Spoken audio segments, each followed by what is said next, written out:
Hi, I'm John Miglosh for the WDMA and the International Society for Strategic Marketing.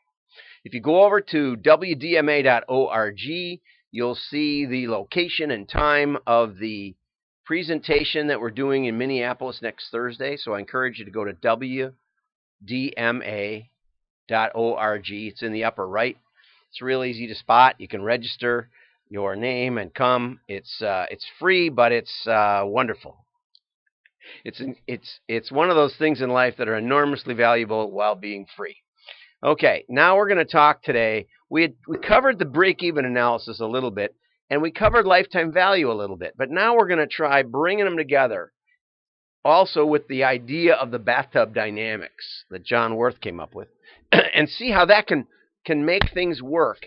One of my prospective clients told me that a consultant just this year, they said they wanted to be more profitable, and the consultant had them cut their circulation dramatically, and it also cut their sales dramatically, which, as I said, Dick Cabela warned me against way back when I was a pup, and I've been trying to avoid that ever since. We don't want to cut circ, we want to grow circ, because that's the way you make money.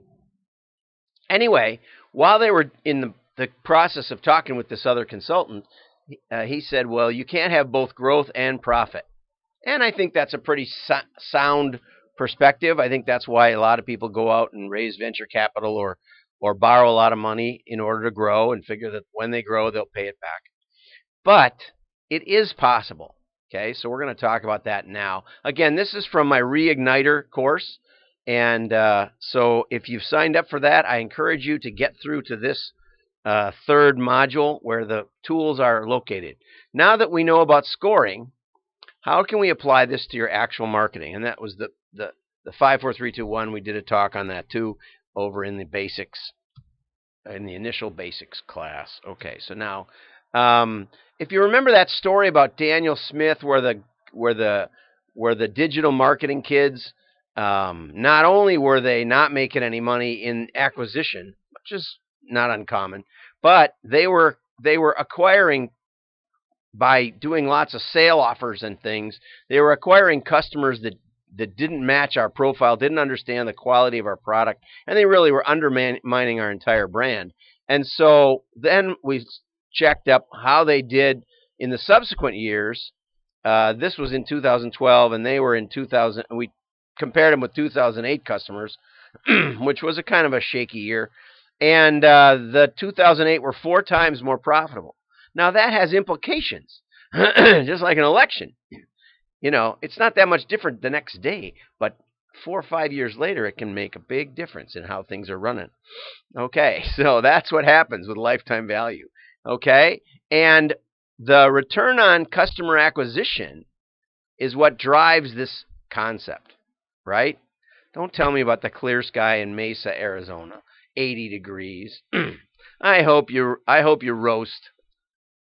It snowed here today. I'm all bundled up, as you can see. Okay, the bathtub model, if you remember, was that we acquire customers by spending money. That's opening the faucet. The customers come in, they raise the level, but the level doesn't necessarily always go up. I mean, we know how many came in, but the level may not have gone up. The level may actually have gone down.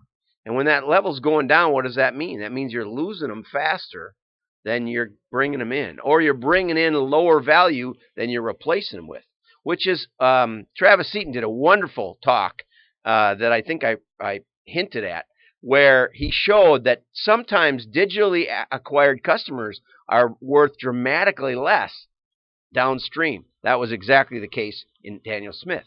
Okay, and so you can be eroding the dollar value, the profitability of your company, even though it looks like you're generating exactly the same number of customers. But they don't necessarily come back as much. They may not spend as much. All of those things are possible. Okay, so the better you treat your customers, the better you are at keeping your customers. The more you focus on your customers, the more money you'll have to spend on acquisition. Does that make sense? No one thinks that way. They're always thinking about acquisition. And all the big companies in this industry are acquisition list companies, not customer retention companies. Not really. Well, there are in other industries. So we're really going to make a concerted effort to remind people that customer modeling is the most powerful thing you can do to turn your business around. And we're the best at that.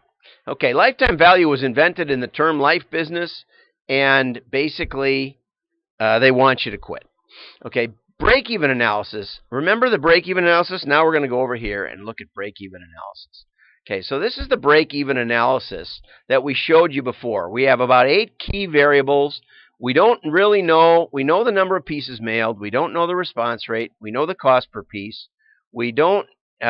We know the margin, and we know the fixed overhead. So we know a bunch of these numbers, but we don't know all of them. So what we do is we vary the average order down here, and we vary the response rate up here. Okay, and so if you have a great response rate, you only need, well, all of these are profitable. This is like the buyer hotline. Okay, is this the hotline? No, the hotline is even more profitable. But what I've done, if you can see the bottom here, and I'm not sure you can, I'll try and move it up here. We'll move it up. Move it up a little. Can we get there? We just can't get there. There it is. Oops, was there for a second. Anyway, there's a bunch of tabs here, and that's not the tab. And it says hotline. I wish you could see the tabs, but you can't see the tabs. I didn't try to get the tabs to work. No, and there's no way there's no way I can fix that.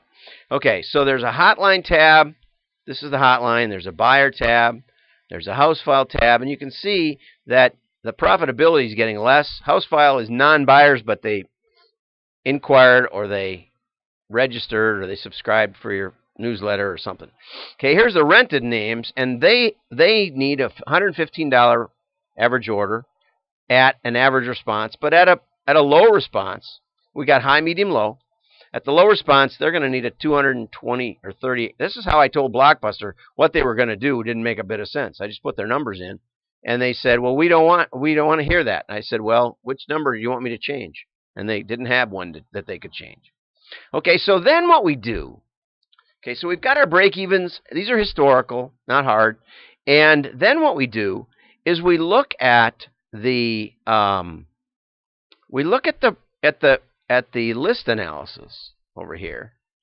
And this is a ranking of the lists of a particular season. This is spring. Here's another spring. There's a bunch of, we were working on spring. Anyway, so we sorted them by revenue by profit per piece. And then we looked at the response rate. And you can see it jiggles around, but it's basically going from good to bad. There's a few really great lists, and there's a lot of not so great lists. John Worth and I had a real big fight about whether or not you should you can't isolate these. Everybody wants to cut to the best ones, but when you graph it again, it'll look just like that. So I just run it right smack into the y-axis. Okay, and here's another rank. After we ranked them, best to worst, the response rate goes up and down. And what you basically see is that the farther out of your core target you get, the worse response you get. So it's going from about 4 down to about nothing. Okay? Fair? Okay. Now what we do with that is we generate a slope. And we go and we say, here's our expected slope, and it's basically that sweet spot, the middle, not the outliers on both ends. So the more we mail, the lower response rate we can expect to get, and the higher our acquisition cost. And so what that lets us do is it lets us build, and then we can also manipulate the retention curve, and that lets us manipulate the level in the bathtub. And what we get then is we get an optimization. And so we say, oh, gee, if we mail 600 and 700,000 per season, we have the most optimized 5-year plan. If we mail more than that, it costs us too much to get a customer, and they're not worth that much. If we mail less than that, we make profit, but we don't maximize it. Okay, and so this is where you want to be, and that's how you figure it out. And we actually take all of those numbers and put them in by season, and we match up a few seasons, a few years of data. We can look at your actual profit and loss, and we match up how you've been doing. Here's your P&L, okay? And here's your cost per piece and all the ratios. And the bottom line is we know what's going on and we know where you're going. And you can both grow and have profit. I'm John Miglosh. Like and share.